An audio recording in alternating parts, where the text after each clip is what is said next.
네, 다음은 박은정 위원님 질의해 주십시오. 지금 법제처장님께서 대통령 변호인이었던 일부 그랬던 거 가지고 아까 어떤 의원님 말씀하시던데 저 뒤에 앉아 있는 이완규 증인이야말로 윤석열 내란을 마침내 저지른 윤석열을 비호했던 윤석열 변호인이었거든요. 그 비호가 법제처장 때부터 한 것이 아니에요. 윤석열 검찰총장 때부터 윤석열의 검찰권 남용을 비호했습니다. 징계 소송의 대리인이었고요.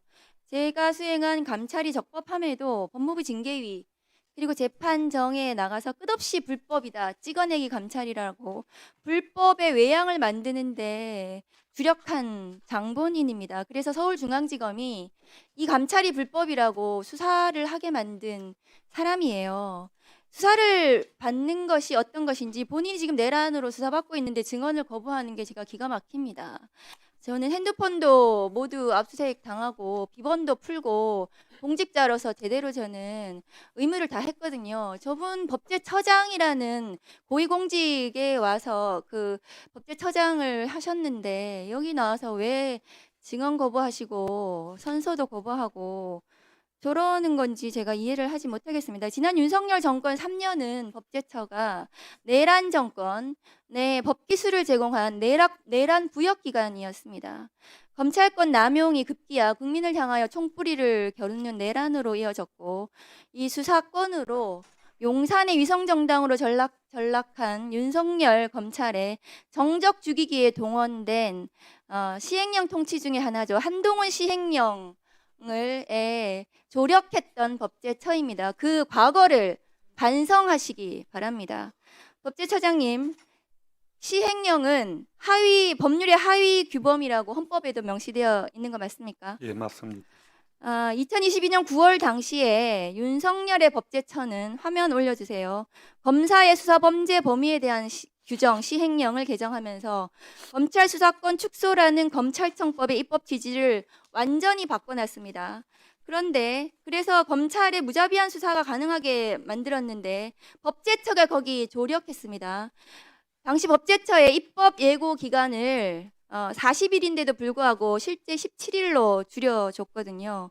이렇게 법제처 심사를 이 검수원복 시행령, 검찰이 무자비하게 무한대로 정적 죽이기 수사를 할 수 있는 이 시행령을 만드는데 법제처가 조력하셨습니다. 이 시행령은 법제처의 조력으로 무사 통과되고 결국 시행되었습니다. 그리고 수많은 검사들이 이 시행령 하나 믿고 불법 수사, 위법 수사를 자행해 왔습니다. 법원 단계에 가서야 그것이 위법 수사라는 것이 일부 밝혀지기도 했습니다. 시행령이 이렇게 만들어 놓은 이완규의 법제처, 윤석열의 법제처는 이 법제처가 윤석열의 내란의 직후에 이완규 법제처장이 가족은 모두 미국으로 보내버리고 12월 4일 안가해동에 참여합니다. 안가해동에 참석합니다. 그때 안가해동에서 무슨 모의를 했는지가 지금 수사 대상이거든요. 내란 정권에 부역했던 법제처장이 본인은 내란에 또 부역을 한 것입니다. 이 안가해동에 대해서 제대로 수사 받으시기 바랍니다. 다음 거 보여주세요. 그런데 이 이완규 법제처장에 대해서는 지난 4월 8일 당시에 한덕수 권한대행이 대통령 몫으로 헌법재판관으로 지명을 했습니다. 처장님, 예.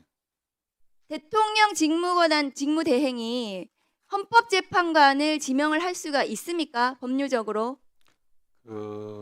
직무대행의 직무 행사 범위에 대해서 학계에서 뭐 이런저런 견해들이 있는데 아무래도 현상 유지 쪽이 다수설인 것으로 알고 있습니다. 그렇습니다. 그리고 헌법기관의 구성원을 임명하는 것은 현상 유지 범위를 넘어선다고 생각합니다. 네, 그래서 헌법재판소는 대통령 권한대행의 권한 범위에 대해서 한덕수에 대한 탄핵심판 결정문에서 권한대행이 현상 유지에 그쳐야 되지 이 권한대행이라는 자리가 공직이나 지위가 새롭게 창설되는 것은 아니다 이렇게 분명히 판단해 줬습니다. 그러니까 한덕수 권한대행의 이완규 법제처장 지명은 그동안 계속 본인이 계속 해왔던 윤석열 구하기, 검찰총장 시절부터 했던 탄핵을 막기 위한 윤석열 구하기의 일환이었다고 저는 생각합니다. 법제처장님, 법제처장으로서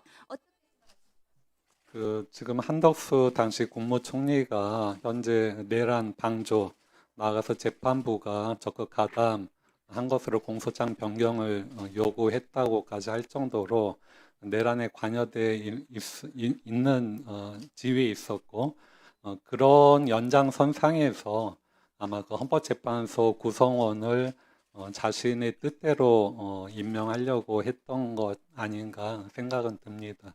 적절한 태도는 아니었다고 생각합니다. 네, 다음은 김기표 위원님 질의해 주십시오.